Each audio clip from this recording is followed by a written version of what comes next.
Endi biza bu faylni qanaqadir ichida o'zgartirishlar kiritaylik deylik. Masalan, yerni bekitib qo'ydik. Oynani tanlab turib, masalan, o'sha ism bo'yicha tanlab, bundan nabor yaratdik. Naborga masalan vitraji deb yozdik, masalan. Nabor yaraldi. Keyingi safar endi biza vitraji deganni ushlasak, mana shu vitrajlarning hammasini tanlaydigan bo'ladi. Endi biza bu o'zgartirishlarni saqlanib qilmoqchimiz. Boyagi cache fayl bunaqangi izmeniylarni o'zida saqlab qolmaydi. U faqat Revit faylni cache bo'ladi, Navisga eksport qilingan. Biza buni Navisworks file set degan formatda saqlanib qilishimiz kerak bo'ladi. Uning uchun biza saqlanib deymiz va biza bu yoqda buni bosib turib ismini olishimiz uchun bu yoqdan NVF faylni tanlaymiz. Ko'p turganingiz mana NVD bor, NVF fayl tanlaymiz. NVF fayl tanlaganimizdan keyin saqlanishni bosamiz va bu bizaga bizani kiritgan o'zgartirishlarni saqlab berdi. Mana bu yerda ko'p turganinglarda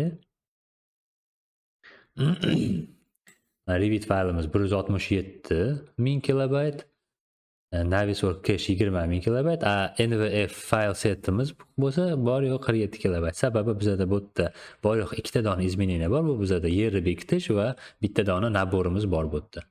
O'shaning uchun ham bu faqat 47 kilobayt bo'ldi. Bu NVF fayl NVC faylsiz ishlamaydi. NVC fayl qayerda turgan bo'lsa, bu NVF fayl o'shani anaqa yo'lini eslab qolish kerak bo'ladi. Xo'p, biza agar bu faylimizni zakashga jo'natmoqchi bo'lsak, masalan, qanaqadir o'zgartirishlar kiritdik, hamma narsani tekshirib bo'ldik va zakashga tekshirishga yubormoqchimiz. Biza buni olamiz, kiramiz bu yoqqa va bu yerda saqlanib deymiz. Biz уже NVF faylda saqlanib qilmaymiz. Sababi NVF faylda biz o'zgartirishlar kiritsak bo'ladi. Zakashga o'zgartirish kiritadigan fayl yubormagan ma'qul bo'ladi. Sababi keyinchalik o'zim opitimdan kelib chiqib bilaman, har xil bo'lar bo'lmas problemalar kelib chiqishi mumkin. O'shaning uchun biza NVD fayl saqlanib qilishimiz kerak bo'ladi. NVD fayl o'ziga yarasha pluslari, taraflari ko'p. Xo'p. NVD fayl pluslari bu, masalan, siz NVD faylga parol qo'ysangiz bo'ladi uni ochish uchun yokida unga srok godnosti qo'yib qo'ysangiz bo'ladi. Masalan, qaysidir chislogacha ochsa bo'ladi, undan keyin ochib bo'lmaydigan, ishlamaydigan qilib qo'ysangiz bo'ladi o'sha fayl masalan. Va shunga o'xshagan har xil qo'shimcha foydali taraflari bor NVD faylni zakashliklar bilan ishlash uchun.